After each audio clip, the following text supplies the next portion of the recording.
wanted to mention a friend of the Daily Record, Angela Rayner, Mm. who's appeared on this podcast, I believe, actually, a couple of years ago. She's very good, isn't it? But she gave a speech last night, so we're recording this on Wednesday. This was on Tuesday evening. She was speaking to a room full of Labour activists, which the sort of thing you think, would I care about that? But this was basically Angela Rayner's comeback speech. That's how it's been interpreted. She said Labour is running out of time, very survival of Labour is at stake.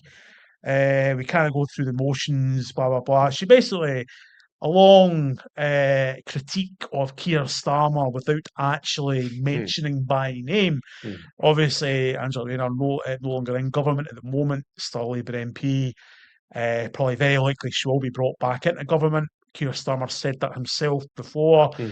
In Planet Holyrood, we like a Scottish lens on all issues. We're not going to see Angela Rayner take charge between now and May. No. I mean, unless I can't even imagine. I've been proven wrong before, but I'm going to make that prediction. I think that's safe. But longer term, it's kind of an accepted wisdom that Starmer's time is, it's going to come up sooner or later. The question is, who in Labour is going to take charge?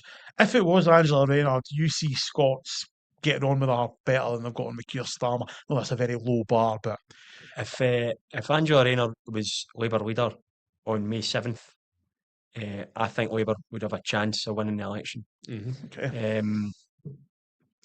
Not necessarily, obviously Scottish Express readers are probably quite far apart for Angela Rayner politically, but I've actually got a lot of time for her, just because she's someone who stands up. I think she stands up for what she believes in, and whether you believe that is correct or not, I've always got respect for that.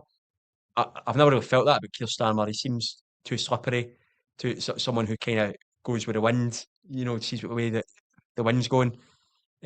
So I think a Rayner, maybe not win the election, I think that's probably gone, but I think Labour will be in for a much better night or a much better day as it is this year. Agree with that, Mark? Well, I think Rayner certainly comes across as authentic, and I think that chimes with voters. And I think authenticity is probably worth more than anything in politics. Certainly in politics of the modern age, where a lot of social media is involved, people want to see people. They want to see the real person, and she's definitely a very appealing, I think, individual. She's an appealing character. There's no side to her.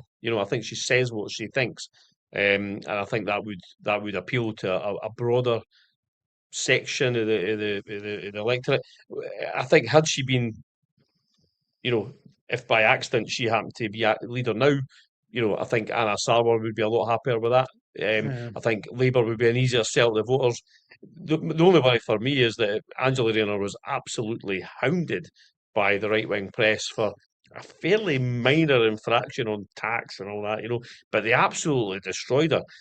My worry is that if she comes back, that will happen again and again, and Labour will end up just being in a constant rearguard action trying to defend Angela Rayner. For that reason, I think maybe somebody like Andy Burnham or even Yvette Cooper might be a safer bet for Labour eventually when the time comes.